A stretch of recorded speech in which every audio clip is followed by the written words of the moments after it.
Бір кісі қағбаның қасында отырып, дауыстаған күйі мына бір дұғаны қайталай берсе керек.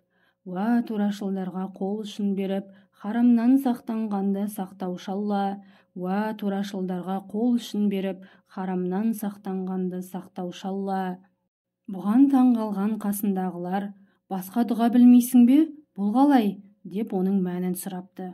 Сонда ол өз басынан өткен мына бір ғибратты жайтты баяндап берген екен. Бір күні қағбаны тауап етіп жүріп, аяқ астынан бір кесе алтын тауып алдым. Санасам, дәл 1000 алтын екен. Жүрегім дүрсілдеп, бірден иманым мен шайтаным арпалысқа түсіп айқаса кетті.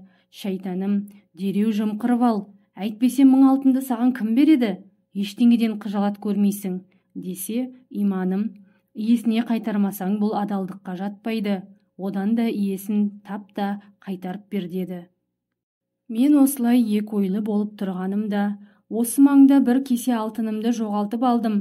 Тауып алған адамға сүйінші ретінде 30 алтын беремін, деп жоғын іздеп жүрген алтынның иесін көрдім. 1000 харам алтыннан гөрі 30 адал алтын артық қой деген оймен қолымдағы алтынды иесіне қайтардым. Ол маған айтқанындай сүйіншіге 30 алтын берді.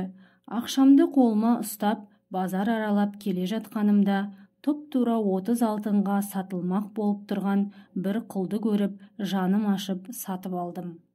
Бір күні бұл құлдың қасына араб біреулер келіп, өзара жасырын күбірлесіп, сөйлесе бастады. Құлдан олардың не айтып жатқандарын сұрадым. Құл еш жасырмастан, мен Марокко сұлтанының баласы едім. Әкем эфиопиялық бір патшамен соғыста жеңіліске ұшырағандықтан мен соларға тұтқынға түстім.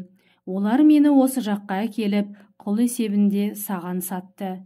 Енді міне, әкем мені іздетіп жатқан көрінеді. Сатып алып болса да тауып әкелсін деп, бұлардың қолдарына 50 000 алтын ұстатыпты.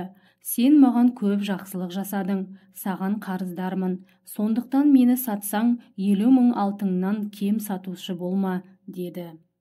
Айтқанындай, әлгі құлды 50 000 алтынға саттым.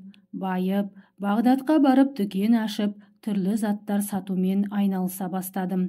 Бір күні бір танысым келіп, атақты бір саудагер досым қайтыс болды. Айдай сұлу қызы жетім болып қалды. Қаласаң сол қызбен таныстырып, екеуіңді үйлендірейін, деді. Мен келістім. Екеуміз үйлендік. Әйелімнің артынан келген төсек орынға көз салғанымда, табақ атаулы алтынға лық толы екен. Бәрінің бүйірінде 1000 алтын деген жазуы бар. Бірақ бір табақтың ғана бүйіріндегі 970 алтын деген жазуға көзім түсті.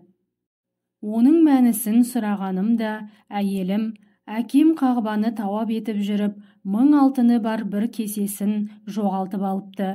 Соны тауып берген жаны жомарт кісіге сүйінші ретінде 30 алтынын ұстатыпты. Бұл табақтағы алтынның 970 болып тұрған кемдігі сол деп түсіндірген еді. Бұны естіген сәтте мен қатты толқып, Алла тағалаға көп шүкіршілік айттым. Өзімнің басымнан өткен адалдық турасындағы оқиғаны оған да баяндағанымда, екеуміздің қуанышымызда тіптен шек болмады.